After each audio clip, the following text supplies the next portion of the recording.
12 सितंबर 1975 दुश्मन की सबसे महफूज शहर रावलपिंडी में एक मामूली कार मैकेनिक के वेश में भारत का सबसे खतरनाक रॉ एजेंट पिछले 5 सालों से घात लगाए बैठा है। तभी उसके हाथ लगती है एक खौफनाक लाल फाइल जिसने दिल्ली की नींद उड़ा दी। ऑपरेशन कयामत। 50 खूंखार आतंकी, भारी मात्रा में RDX और निशाने पर भारत के 5 बड़े शहर। कयामत रोकने के लिए बचे हैं सिर्फ 4 दिन। क्या एक अकेला हिंदुस्तानी जासूस मौत के जबड़े से इस साजिश को समंदर में दफन कर पाएगा? देखिए रोंगटे खड़े कर देने वाली एक गुमनाम हीरो की अनकही दास्तान। रावलपिंडी की तपती दोपहर और तारिक ऑटो वर्क से आती जले हुए इंजन ऑयल व सूखी ग्रीस की तीखी महक। यही जगह पिछले 5 सालों से हैदर की पूरी दुनिया थी। बाहर से देखने पर हैदर एक आम खामोश रहने वाला मैकेनिक था। उसके हाथ हमेशा कालिख से सने रहते और माथे पर पसीना चमकता रहता। लेकिन उस मैली सी नीली डंगरी के पीछे भारत की खुफिया एजेंसी रॉ पर एक खतरनाक जासूस छिपा था। पिछले 5 सालों का हर एक दिन एक रूटीन मशीन की तरह बीता था। सुबह 7 बजे गैराज का ताला खोलना, दिन भर रसूखदारों की गाड़ियों के बोनट में सिर घुसाए रखना और रात के अंधेरे में अपनी छोटी सी गुमनाम कोठरी में लौट जाना। कोई दोस्त नहीं, कोई परिवार नहीं, बस एक खामोश अकेलापन। हैदर का स्वभाव जितना शांत था, नजरें उतनी ही पैनी थीं। गाड़ी का स्पार्क प्लग बदलते समय उसकी आंखें डैशबोर्ड के कागजात और मालिक की फोन कॉल्स को गहराई से स्कैन कर लेती थीं। उसने इस छोटे से गैराज को अपनी सबसे बड़ी ढाल बना लिया था। उसकी बेदाग ईमानदारी ने उसे इलाके का सबसे भरोसेमंद मैकेनिक बना दिया। ग्रीस में सने ये हाथ किसी की जान भी ले सकते थे। वो बस एक बड़े मौके के इंतजार में था। गैराज में हथौड़े की खटखट के बीच अचानक लैंडलाइन फोन की घंटी बजी। तारिक भाई ने फोन उठाया और पल भर में उनके चेहरे की रंगत उड़ गई। जी साहब, अभी भेजता हूं। फोन रखते ही वो घबराहट में चिल्लाए, हैदर अपना टूल बॉक्स उठा और जल्दी निकल। ISI कैप्टन साहब की गाड़ी खराब हो गई है, उन्हें एक बेहद तत्कालीन मीटिंग में जाना है। हैदर का दिल एक पल के लिए जोर से धड़का, पर उसके चेहरे पर वही पुरानी उदासीनता छाई रही। पिछले 5 सालों से उसे बस इस एक मौके का इंतजार था, दुश्मन के घर में सीधी एंट्री। 15 मिनट बाद हैदर कैप्टन के शानदार बंगले के पोर्च में खड़ा था। वहां एक चमकचमाती ब्लैक सेडान के पास कैप्टन अपनी मिलिट्री वर्दी में गुस्से से चहलकदमी कर रहा था।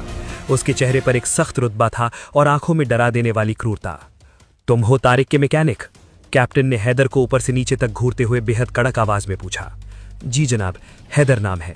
उसने अपनी नजरें झुकाकर एक डरे हुए बेवकूफ मजदूर जैसी शक्ल बनाते हुए सहमी हुई आवाज में जवाब दिया।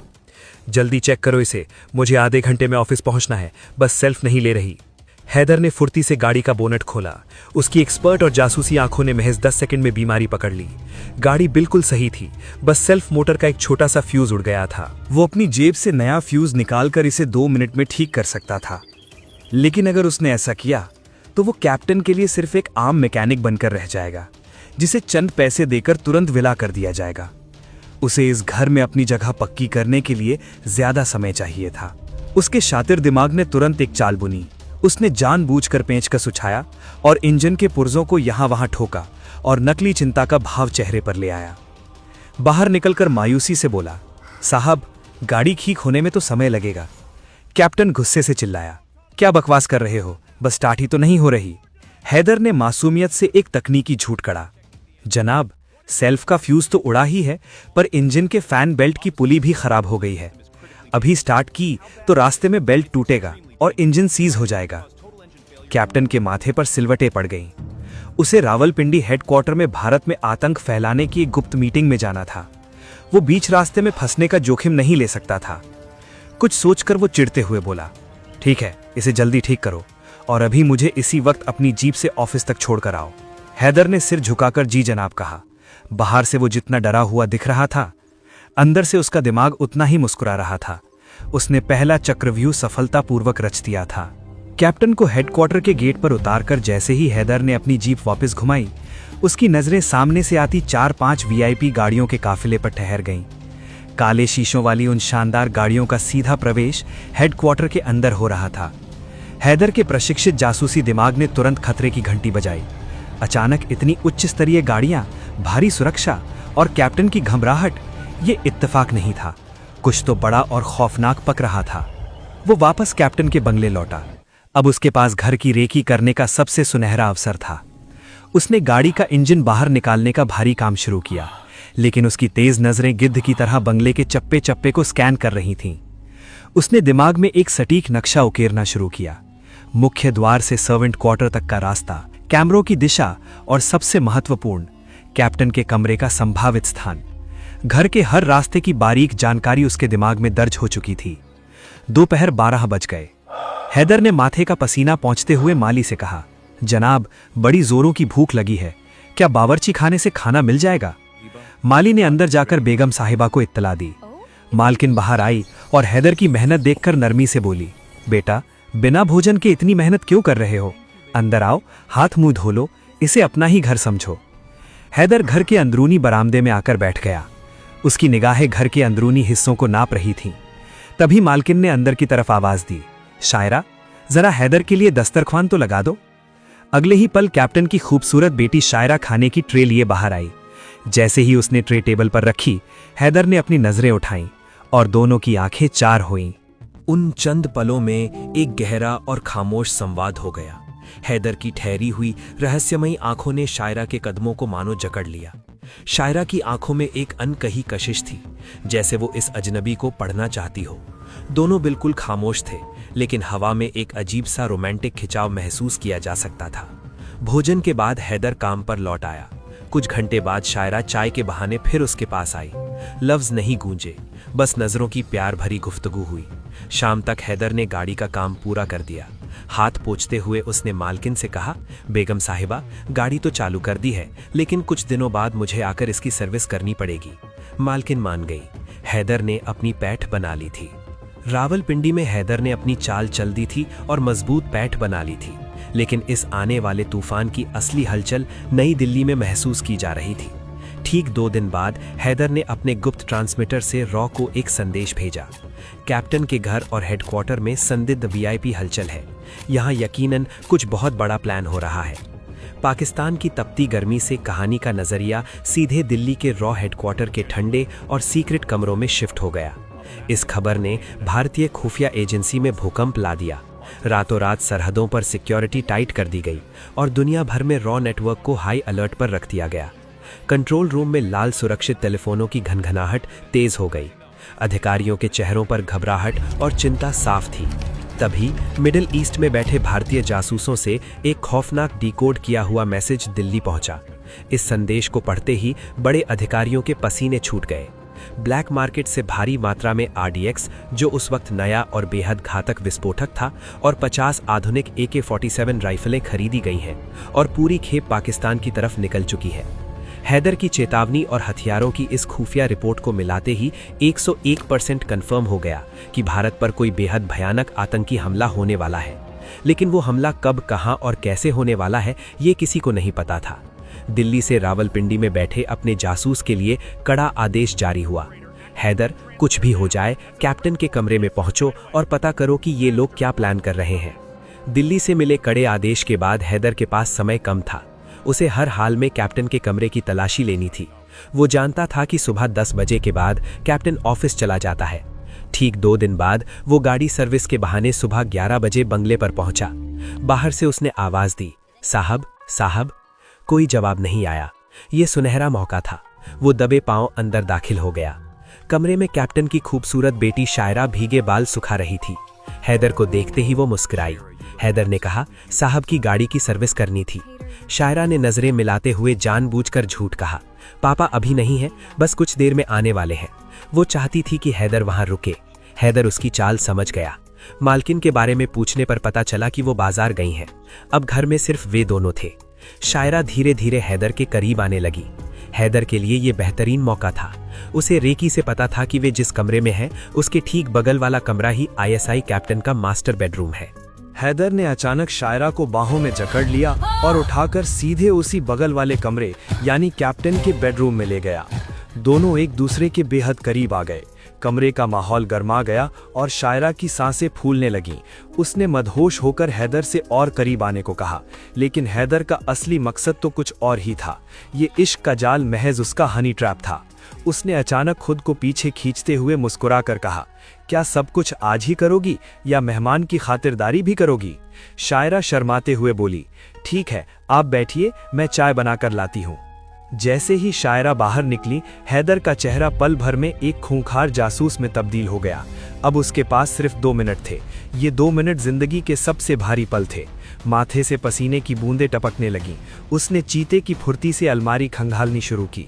सन्नाटे में टेबल के ड्रॉवर खुलने की मामूली चरमराहट भी धमाके जैसी लग रही थी। तभी निचले खुफिया ड्रॉवर में उसका हाथ एक लाल फाइल पर पड़ा। फाइल के ऊपर काले अक्षरों में लिखा था ऑपरेशन कयामत। जिस खौफनाक सबूत की तलाश थी वो उसके हाथों में था। बिना एक सेकंड गवाए उसने अपनी शर्ट के बटन खोले और उस फाइल को अपनी छाती से चिपकाकर शर्ट बंद कर ली। दिल की तेज धड़कनें फाइल से टकरा रही थीं। तभी कदमों की आहट हुई। शायरा चाय लेकर लौटी। हैदर ने तुरंत चेहरे पर आशिकाना सुकून ओढ़ लिया। उसने आराम से चाय का घूंट लिया, आंखों में देखा और रहस्यमयी मुस्कान के साथ बोला, चाय उम्दा है, ठीक है, कल आऊंगा। और वो बिना कोई शक पैदा किए सीने में खौफनाक साजिश दबाए घर से निकल गया। गैरेज की अपनी खामोश और अंधेरी कोठरी में पहुंचकर हैदर ने दरवाजा अंदर से बंद किया। उसकी सांसें अभी भी तेज थीं। उसने पसीने से भीगी अपनी शर्ट उतारी और सीने से चिपकी उस लाल फाइल को टेबल पर रखा। मोमबत्ती की मध्यम रोशनी में जैसे ही उसने ऑपरेशन कयामत का पहला पन्ना पलटा, एक खूंखार जासूस के भी रोंगटे खड़े हो गए। उसने कभी नहीं सोचा था कि वो इतनी भयानक साजिश का पर्दाफाश करेगा। फाइल के पन्नों में जो दर्ज था वो किसी भी बुरे सपने से ज्यादा खौफनाक था। साजिश का पहला हिस्सा था डेथ स्क्वाड। आईएसआई ने रावलपिंडी के बाहरी इलाके में एक गुप्त बेस में 50 सबसे खूंखार और ब्रेन वॉश किए गए लड़कों की एक फौज तैयार की थी। इनके पास सोवियत संघ से ब्लैक मार्केट के जरिए मंगवाई गई आधुनिक AK-47 राइफलें, भारी मात्रा में RDX और मिलिट्री ग्रेड ग्रेनेड्स की बड़ी खेप पहुंच चुकी थी। RDX उस समय दुनिया के लिए एक नया और बेहद घातक विस्फोटक था। हैदर को अब समझ आया कि उसने हेडक्वार्टर के बाहर जिन VIP गाड़ियों को देखा था वे राजनेताओं की नहीं थीं, वे अंडरवर्ल्ड के बड़े तस्करों और बॉर्डर पार करवाने वाले कुरियर मास्टर्स की थीं। कैप्टन का काम इन 50 आतंकियों और हथियारों के ट्रकों को बिना किसी शक के बॉर्डर पार करवाना था। साजिश की रणनीति बेहद क्रूर थी। पहले RDX से बड़े धमाके करके शहरों में भारी अफरा तफरी मचानी थी। जब पुलिस व सेना बचाव के लिए पहुंचती तब ये आतंकी छिपकर AK-47 और ग्रेनेड से अंधाधुंध फायरिंग शुरू करते। फाइल में भारत की तबाही का पूरा ब्लूप्रिंट था। प्लान ये था कि ये 50 आतंकी एक ही दिन, एक ही समय पर भारत के 5 बड़े शहरों दिल्ली, लाल किला और संसद के पास, बॉम्बे, ताज होटल और gateway of India, Calcutta, Madras और अमृतसर में एक साथ खून की नदियां बहाएंगे। 1975 की इमरजेंसी के दौरान भारत की पुलिस और प्रशासन पहले ही उलझा हुआ था। इस हमले का एकमात्र मकसद देश में ऐसा खौफनाक आतंक फैलाना था कि भारत गृह युद्ध की कगार पर पहुंच जाए और उसकी अर्थव्यवस्था घुटनों पर आ जाए। फाइल के आखिरी पन्ने पर सबसे अहम जानकारी थी। चूंकि 50 हथियारबंद लोगों को एक साथ जमीनी बॉर्डर से निकालना नामुमकिन था, इसलिए ISI ने गुजरात के समुद्री रास्ते को चुना था। एक बड़ी शिप और मछली पकड़ने वाली नावों के नेटवर्क के जरिए ये पूरी खेप अगले 4 दिनों के भीतर भारत की सीमा में दाखिल होने वाली थी। कयामत का दिन बस आ ही गया था। हैदर ने बिना एक पल गवाए ऑपरेशन कयामत की पूरी फाइल और उसके खौफनाक ब्लूप्रिंट को अपने गुप्त ट्रांसमीटर के जरिए नई दिल्ली स्थित रॉ हेडक्वार्टर भेज दिया। खबर मिलते ही भारतीय खुफिया एजेंसी में तहलका मच गया, लेकिन इस बार घबराहट की जगह एक ठंडे और खूंखार इंतकाम ने ले ली थी। भारत ने कसम खाई कि इस खौफनाक साजिश को समंदर में ही दफन कर दिया जाएगा। 4 दिन बाद रात का गहरा अंधेरा और अरब सागर की खामोश लहरें।